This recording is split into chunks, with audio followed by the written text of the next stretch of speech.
stuff right now. The last 3 or 4 days, we've actually started to see some things, which has been great. Um, so, um, the big thing about the whole dragonfly and damselflies is that they're exquisite animals, and it really, um, if you get a chance to see them up close and personal, they're really things of beauty, and that's what we really want to kind of emphasize here. And this emerald spreadwing I took last year is actually out of the Birch Hill area, but when they sit nicely for you, it's really quite a joy. But these things go back a long ways. They're in the fossil record, and when you look at dragonflies today, they really haven't changed a whole lot from the day when they were hanging around with the dinosaurs and stuff. So there's really not much to them. And if you look closely, the head is all eyes with no brains. It's all kind of there's not much thinking going on. It's all instinctive and reactionary, I guess. So, but we haven't been doing dragon flying this long, but we did start back in the 90s. And Virginia Carpenter Brown, did the first regional guide on Cape Cod. It really kind of got me in the start of this. And, about the middle of the 90s, Blair Nickler, Jackie Soames, and Virginia, a bunch of others started getting together and going on field trips around the state. And, there'd be like half a dozen or 10 of us or so. And it really kept, kind of building from there. And then in 99, Gail Howe and I went up to Maine to the Humboldt Institute at Steuben with Paul Michael Burnell and took the intensive class up there, which was really great. And, this is actually before all the field guides came out. So we did it the old school way, learned all the Latin names and looked at anal appendages and wing venation and all kinds of neat stuff, which we hardly pay attention to these days. And then when we got back from that, Gail and I started these workshops in 2001. We really got going, but we had 4 Thursday evening meetings and 4 Saturday field trips. And, we did that for a couple of years. Probably, 50 or so people have went through those classes. So that was kind of the beginning of it around here. And it was really, a lot of fun and a great time. And we all were learning together. This is one of those early field trips. And, we used nets at that time pretty much exclusively, when, we didn't have all these good compact cameras and all that stuff at that point. But I still prefer to see something in the hand. And you'll see by some of the slides that I've taken that, really to identify something, you really have to be able to see it well. So, but we've learned a lot, and the field guides are very useful, and we'll get into that. And here are the field guides we have available to us now. I mean, this is, when you look at, our Massachusetts guide, this has both damselflies and dragonflies. It's pretty complete for what's here in Massachusetts. That's the first guide you should probably make sure you own. The Ed Lamb guide, which is now out of print, is really a work of art, and it is the definitive guide to damselflies. And it's really good. If you can find one on Amazon or someplace or in a bookstore, you should really grab it up, because it's really a wonderful piece of work. And this is Ed's book, and a couple of things I'd like to point out.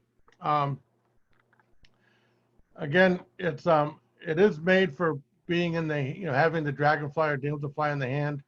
This is the actual length of the real dragonfly or damselfly. These are all damselflies here, but this actually tells you what's, the scale.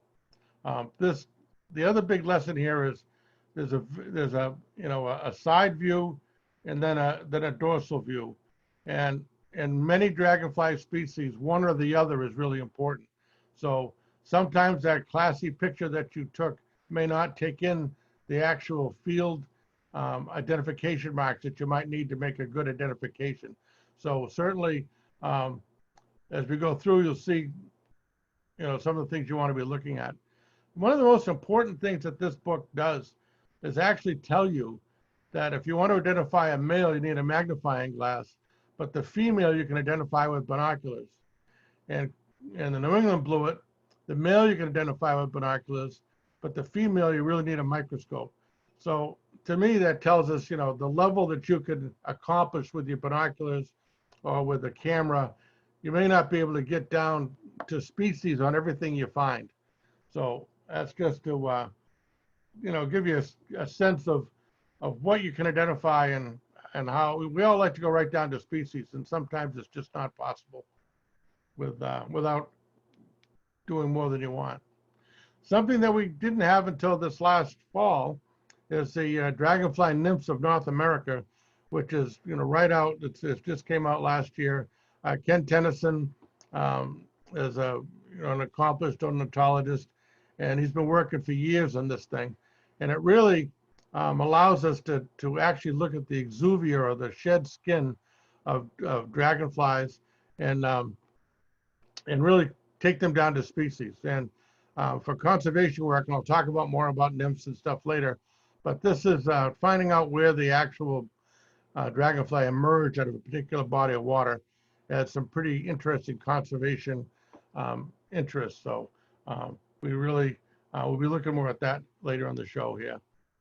So the other thing that I really want to say is look out for tendrils, and there's a lot of them out right now. And particularly if you're going to be netting, these guys are really very fragile at this point. And to tell a tendril dragonfly or damselfly, notice how the wings are very, very shiny. And this dragonfly was just hatched.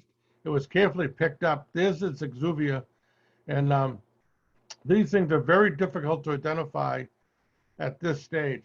And actually, this photograph wasn't good enough to come to a conclusive answer. There's no coloration yet. It's a female, which is another problem. But anyway, but they're very fragile. So we do not net 10-year-old dragonflies, and basically you just look around. There should be an adult, a more seasoned one, not far away. So there are a couple of good organizations that are really important for dragonflies. The Dragonfly Society of the Americas. I've traveled around the country with this bunch of hoodlums. They're a lot of fun and very knowledgeable people willing to share their information with you. And we do have a Northeast chapter that has regular events up here in the Northeast, at least once a year, if not more. And they do have a big website where you can add records and browse records and actually have some good identification information on them. Like everybody else, there's an app. There's an app for that. This is the Dragonfly and Damselfly Field Guide. This is an identification tool. It does not allow you to do, records yet. So they're hoping at some point it'll be like eBird, and you can add your dragonfly list to it. We do have a Northeast Odinate Facebook page, and again, a great place to get people to look at your dragonfly photographs or whatever and ask questions. Very friendly people and willing to give you some guidance. But the real reason to go dragonflying is so that you can spend summer afternoons in the middle of the rivers, and on an August day, there's nothing finer. So again, it's just a real fun thing to do, and a great way to get outdoors. So we'll talk a little bit about the life history of dragonflies and the so this is Paralancic clubtails in the wheel. This is the mating position for many dragonflies and damselflies. We'll see here, this is an eastern red damsel. The male is actually clasping the female behind the head, and she is picking up the sperm from the secondary sexual organs, which are called the hamules. And before they mate, the male has to load the hamules with the sperm, and then he finds the female, grabs her, and goes ahead and she accepts the sperm from the hamules. So once the female is ready to lay eggs, there are a couple different ways that dragonflies get their eggs into into someplace safe or whatever. So the first way is we call it an endophytic, and the damselflies and the darners have like a little can opener at the tip of the abdomen, and they're actually sliced into grass or sedges, even some rotting tree stumps or whatnot, and actually deposit their egg inside the plant material, usually over water, so that when the egg hatches, it's safe from fish while it's inside the plant, and then it drops into the water as a nymph, and then it's on its way. The most common way of this is actually like the female amberwing. You see this cluster of eggs that's by her abdomen, and she does the scatter option, and she'll dip that abdomen into the water, and they're releasing lots and lots of eggs at a time. And there the methodology there is to overwhelm the fish with enough eggs that some of them are going to survive. And an interesting one is this group called the spike-tails. And this spike-tail female, if you look at the bottom here, actually has a big spike, and she'll be flying and then put her abdomen straight down into the mud and drop that egg into the mud, again protecting it from predators, and off they go. So those are the three basic ways that dragonflies get their eggs into the aquatic habitats, and all the nymphs got to live in fresh water. So here's a bunch of powdered dancers on a grape leaf ovipositing, and you see these males sticking straight up in the air, and they're still attached to the female, trying to make sure other males don't replace their sperm. I've actually seen where just the abdomen is here and the male's body is totally gone from a kingbird or a red-winged blackbird or something, and they're still the female totally oblivious to any of that. So, but interesting.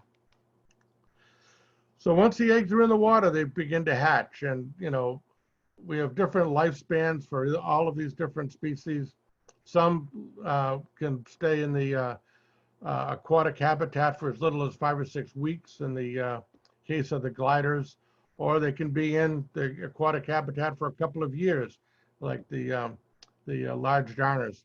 So depending on the species and what they're at, they're in that period, they're in that habitat, in that aquatic habitat for a period of time, and they're voracious hunters at this period in life.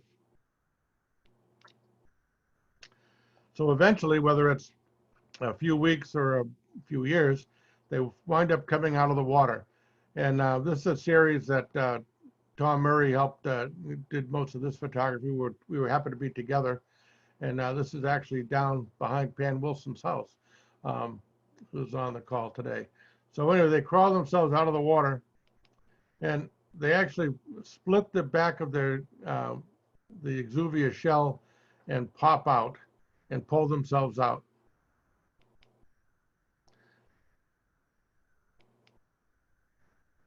And as they get all the way out, they really can, they start to pump fluid into their systems, and the wings start to blow up and the abdomen extends. These are the tracheal tubes left over from the gills of the nymph into the lungs of the adult.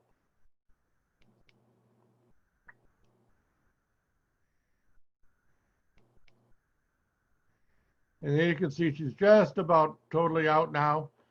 This is a very precarious time in the life of a dragonfly. They really are subject to a lot of issues now. This is when they're most delectable to predators, kingbirds, and red-winged blackbirds, as I've mentioned. I really like to find these guys at this stage. They're slow moving and very edible. It's also a very dangerous time if they're anywhere near motorboats or waves that they can get, if they're not far enough up away from the water, they can get a wave crashing across them and actually ruin the wings. And this one here is a goner. You know, it's not going to fully develop, and it's going to wind up being food for something.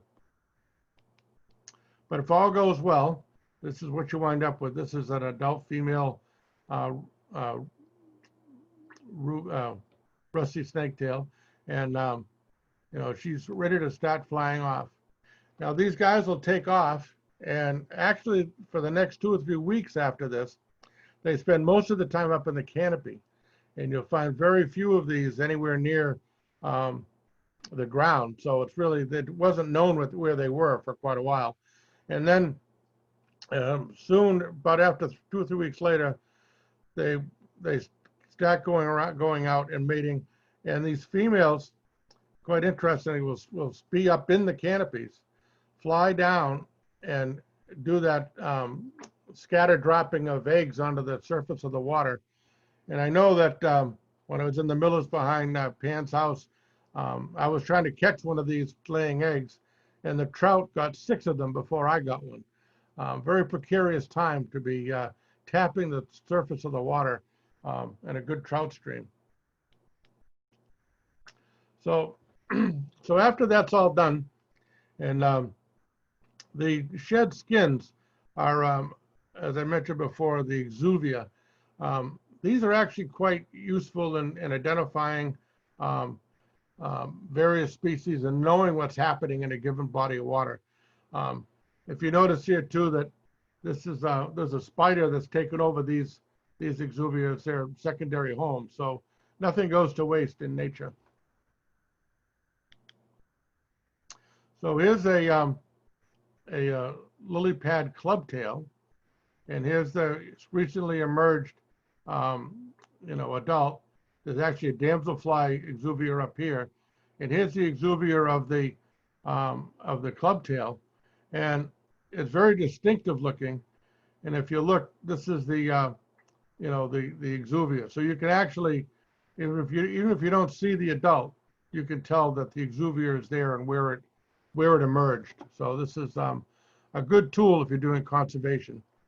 And the new book I just mentioned earlier in the program, you know, has all of these things identified and how you figure them out. And this is pretty useful. You know, I have friends that scour bridge abutments and stuff to find the exuvia, and you can really do a pretty good study of what's coming out of a river or stream by just going to those such sites. So I'm going to go through the basic families of dragonflies and damselflies, and with a couple of examples of each, and just give us a little idea about what we should be expecting in the next couple of weeks. So we're going to start off with the damselflies. And you know, the damselflies, for the most part, hold their wings up over their back, where the dragonflies will hold them out horizontally. And of course, there's going to be exceptions. So, can I skip one? No, I'm here. Okay. So, a quick thing in the parts of the dragonfly, and dragonflies and damselflies are both. So when you look at any of the guides, they're going to tell you that maybe, you know, one of the terminal appendages, they start with 10, work back to 1, and they'll tell you like on 7 there may be a dot, or 7 will be color, or 8 will be colored, you know, and they describe that. But the basically the same as any insect, you know, your head, your thorax, your abdomen. And I mentioned before about the can opener. This is on a darner, and you can see right here in the female's appendage is a little hook that actually helps them to lay the eggs. And we'll just look at a couple of the major things you need to look at. You know, again, you know, the head and the eyes. We'll talk about eyes coming up in a few minutes. You know, the thorax, your thoracic stripes are important to pay attention to. This is where the abdomen starts. It's right here. This is number 1. It's hard to see. But number 2 on the male is where you have those secondary appendages. So but it's usually easy to start from the back and count. So you wind up with the hamules, which I mentioned. You quick look at those, you can tell if you get a male or female. And then your terminal appendages. And then your number 10 segment, which is quite often somewhere you want to be looking. So that's, with those simple things, you should be able to figure out where on an animal to be looking. So the broad-winged damselflies is the American ruby spot, one of my favorites. But we'll start with the ebony jewelwing. And the ebony jewelwing is a damselfly of small free-flowing streams with dappled sunlight. They can actually be pretty abundant, and they're really just wonderful to watch flooping around in the shadows. They can be green, they can be blue on the bodies, and the wings on the ebony jewelwing are all black, and the female has a white stigma, which sticks out pretty easily. If you go to a slightly larger stream, you wind up with a river jewelwing, and it also can be green or blue or whatever it's the body, because it's just refracted light. But this one, the wings are dipped in ink, and again, these like more sunlight. These, you'll find these in more wide open spaces, often on emergent vegetation. The river jewelwing. And here's the American ruby spot. And this was thought to be rare at one point, but it doesn't fly till August. And most of the ornithologists have given up by then. Things are pretty well on their way. So this flies in late August and September. So I did do a study back in 2004 where we searched across the whole state, and we found them in every county and in some surprising places. And the other thing was right here in Athol, behind on the Millis River, I had the largest concentration where I had 354 of these guys in about a half a mile. So so it's really kind of a great beautiful damselfly. So, like I said, dragonflies have their damselflies have their wings up over their back, and dragonflies are horizontal. Well, the spread wings are the exception, and they're at a 45-degree angle. So, and here it is again, the emerald spread wing. Notice how she's, got her wings spread like this. This is a natural way for her to stand. And identifying these guys, if you can get the anal appendage from the top, it's quite a good field mark. So even if it isn't perfect, but you can tell this by looking at that anal appendage and the markings on 9 and 10. See, a number 9 and number 10 are blue on this one, and it's got some interesting, very distinctive markings on the or form on the anal appendages. So this is another one. I saw this yesterday. This one, the Aurora damsel. She has a long abdomen. The wings come almost down to the end. Just a few specks at each one of the nodes on the abdomen. But she has a very nice yellow patch at the base of the thorax, which, they get that pretty early when they're developing, and that's a good field mark. But Aurora damsels, I saw one yesterday. But, yeah, that's Aurora. Okay, then we have a whole bunch of other small damselflies. These are the forktails. This is the eastern forktail, probably one of our most ubiquitous of these small damselflies. You rarely see them flying above the grasses. They stay pretty low. The markings on the tail or the abdomen are pretty distinctive, and the black on the top of the thorax with a solid green line is also a nice giveaway. I did see one with a broken line, but you got to match all the field marks together. This is its cousin. This is the fragile forktail, and this is got a broken line on the top of the abdomen and no blue on top of the thorax and no blue at the end of the abdomen. And again, these are both small damselflies, and I like this one. There's neuropositor, because that's like an exclamation point. Then there's a whole bunch of these striped bluets, and really, Ed Land's book is very helpful in trying to discern these. And again, if you get side views of all these damselfly appendages, this is relatively, many of the books have something similar. Even Ed Land's books has page, these on each page actually for his book. But the shape and the coloration of the anal appendages is very useful in identifying the different damselflies if there's any question. And we have learned that many of these can be figured out with other methods nowadays. This is kind of old school, but a good fallback. Okay, now to the dragonflies. And these guys are the big guns. The Darnas is a pretty interesting group.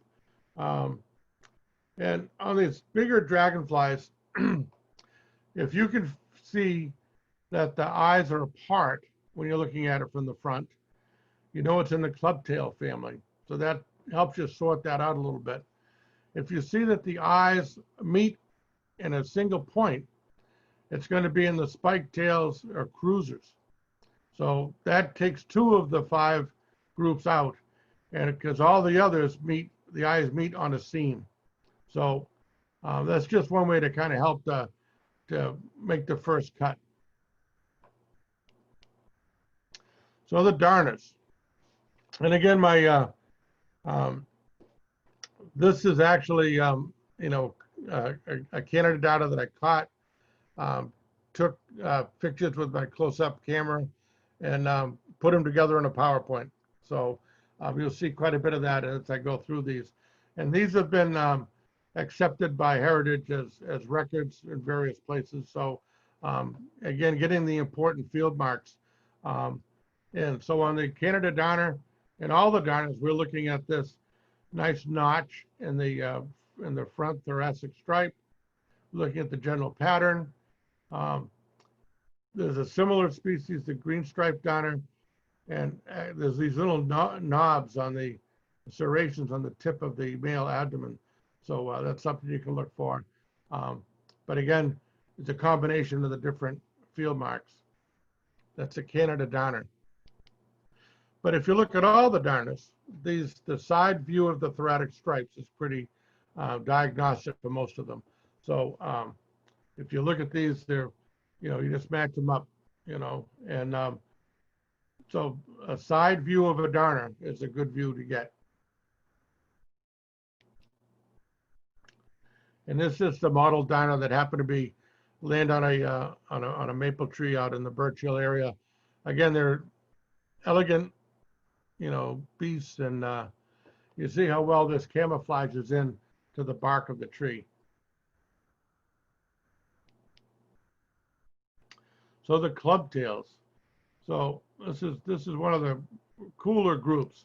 The Lancet clubtail I showed you a picture earlier. These are relatively small. The Lancet has a yellow on each one of its segments, all the way down the abdomen. And if it doesn't have, any yellow on the top of like 8 and 9, it could be one of 2 other species, which you really need to look at the anal appendages to differentiate. At least I do. So, but this is the Lancet clubtail. And you notice that the eyes are apart, just like you would find on a damselfly. Here's our biggest dragonfly locally. This is the dragon hunter, Hygenius brevistylis. Found in most of the bigger waters, the bigger rivers and streams. Its exuvia in the larval stage is very flat and actually buries itself in the sand and actually just throws its labium out and grabs insects as they go by.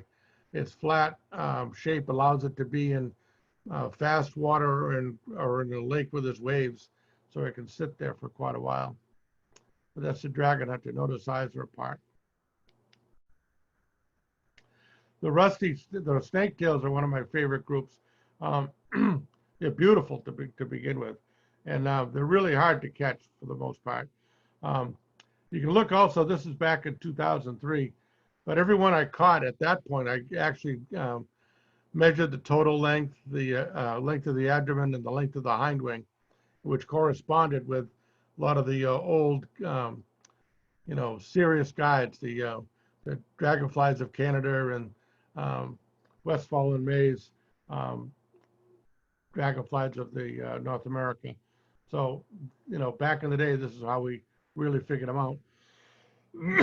This also is a close-up of the hand mules, um, which are illustrated in these bigger old volumes and really distinctive. So it's kind of fun to see all the different marks. So the spike tails, I mentioned those before, and these are the ones that lay their eggs. The female has a spike in the end of her tail, and she lays her eggs by plunging that spike down into the mud. So it's pretty cool. And we have a few species. This is Delta spotted spiketail, and you're looking at the abdominal markings. This is the arrowhead clubtail. Pretty cool. And we're learning that some things aren't staying where they're supposed to. About 4 years ago, the tiger spiketail was reported in the Berkshires, and it was the first dragonfly I went, twitching for. I didn't get it there, but it's really supposed to be in the mid-Atlantic states. And then 2 years ago, Josh Rose was walking his dog in Amherst, and there was a wounded dragonfly on the road, and this was it. One of these tiger snaketails. And then the following year, we actually went back, and Josh and the group from the DSA actually were able to find where this was breeding. And hopefully we went back in a few weeks and see if it still has this population in Amherst. And there could be more around. So this is something we certainly want to keep an eye for, but a striking animal. And again, this is just showing you where it's normally been, and then it's a few now eruptions here in this Amherst site. So, maybe a little bit of global warming or climate instability is happening, and we're going to be getting more species as time progresses. So, all right, the cruisers. Again, these guys have one thoracic stripe. The Illinois River Cruiser, a nice yellow stripe on the side, and this yellow patch on the tail is pretty diagnostic. You can watch these guys going up and down the middle of a river with your binoculars, and you can see these field marks pretty readily. So even though I have caught them occasionally, quite often it's much harder to catch. And again, I was taking wing measurements at that time and stuff. And the other thing that's interesting about these guys, see how long the legs are. They have very long legs. And even as a nymph, they have really long legs. And when they come out of the water, they can actually go 50, 100 feet or more up the bank, maybe even up 20 or 30 feet up into a tree before they actually emerge. So they get way away from the predators on the side of the river to do their emergence, and helps keep them lasting longer. Okay, the emeralds. And the emeralds are mostly known for their green eyes. I mean, that's what we really look at, although they don't all have green eyes, of course. But here's the racket-tailed emerald with kind of a club-like shape to the end of the abdomen. And this is the racket-tailed, the clamp-tipped emerald. And this must be uncomfortable for the female. I just can't see how it can't be. But again, they have emerald green eyes as they mature, and quite a bit of green in the abdomen itself, in the thorax.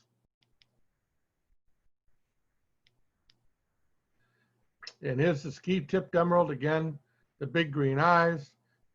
very distinctive abdominal appendage.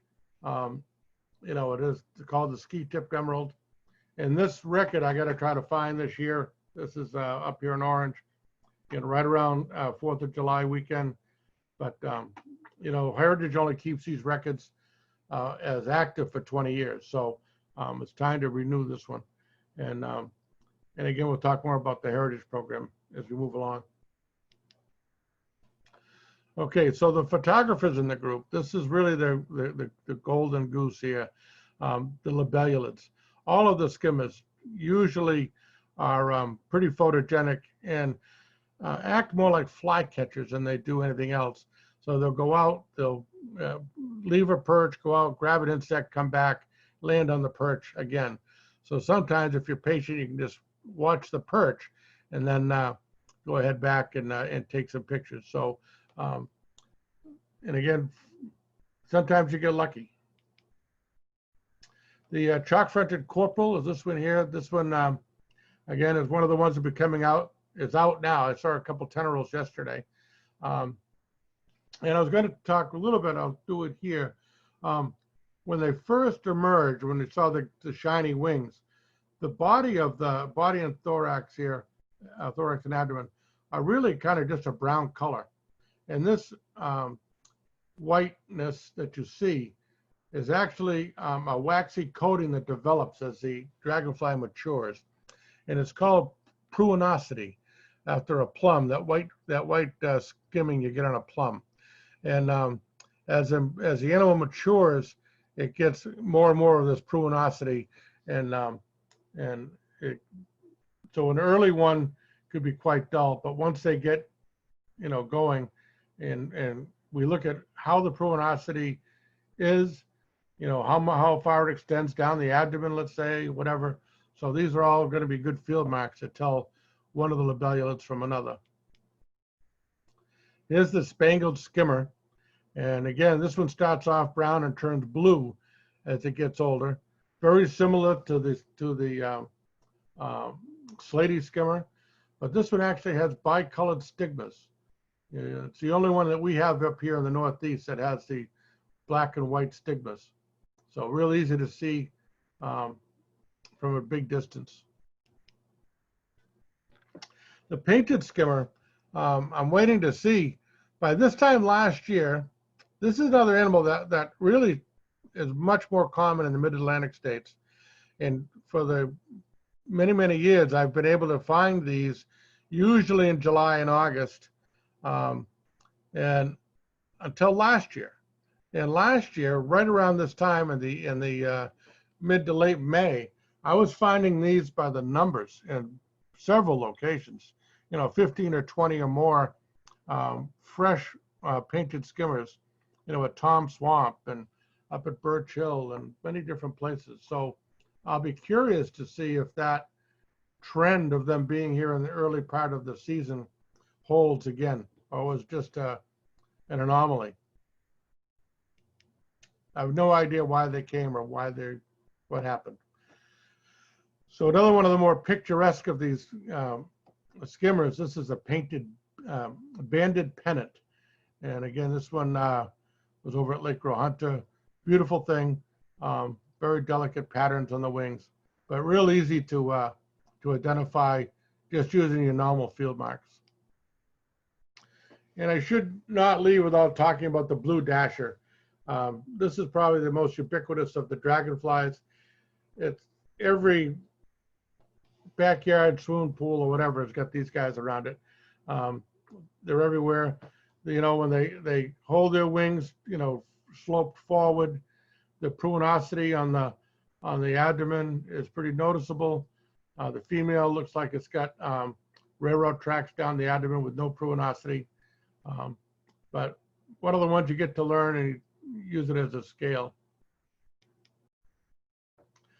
One of the neater ones that I like that's local, that's in a lot of our boggy areas, is the elfin skimmer, Nanothemis bella. And this is the female, and she is a bee mimic, and she's not more than about an inch long. So she's really very kind of neat to look at, Again, doesn't fly very high, resembles a damselfly in her habits. But in the male is this pruinose little blue thing. And again, the nice boggy areas, sometimes even with just some sphagnum and some cattails, you'll find them.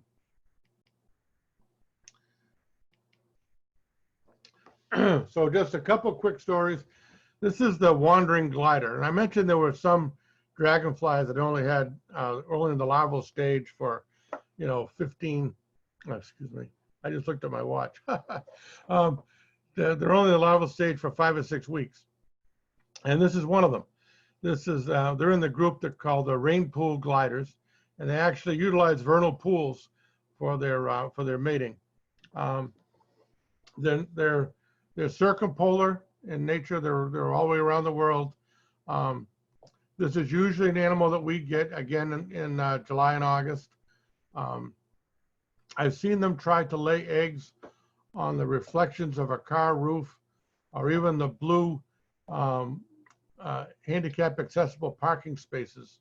Whether they think that was a pond that was paved over, or they just like the blue. But they're not too bright. But they'll lay their eggs in water fountains and bird baths and all kinds of places. And but the interesting thing about them is that they're actually long distance flyers.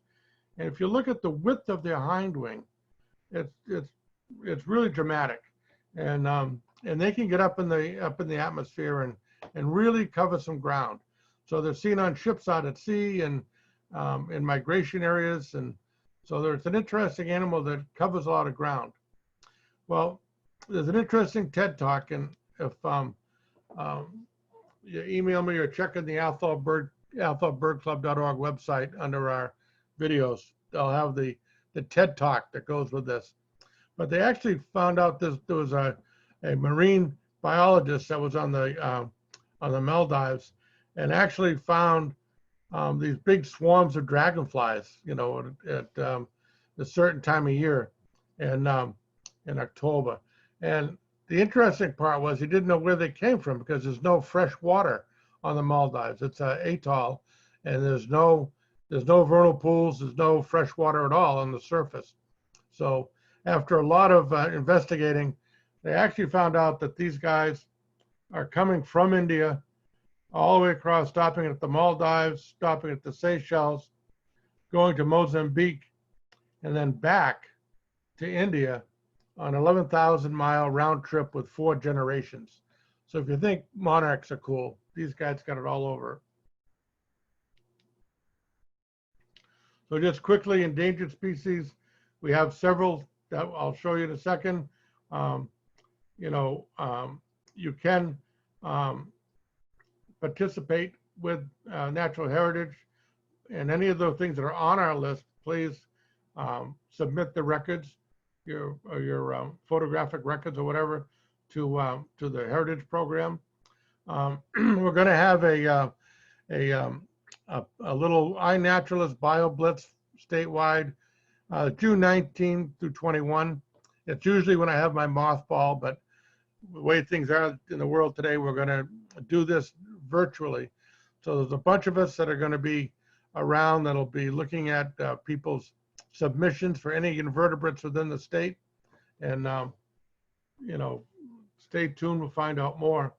And speaking of endangered species, this is the ringed bog haunter down at, that was the Oxbow Refuge.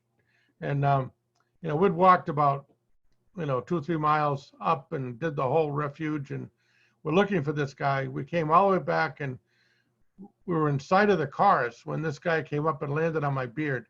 And everybody but I had good looks. These are our endangered dragonflies and damselflies. Again, if you come across any of these and take some good photographs, please submit the record so that we can update our information. And we've taken several things off the list. So the more reports we get, we're able to whittle down this list to make sure we're only, having on the list what needs to be on the list. And here's the ebony bog haunter. This you want to be looking for right now. I've been able to find them the last 3 years in a row, someplace.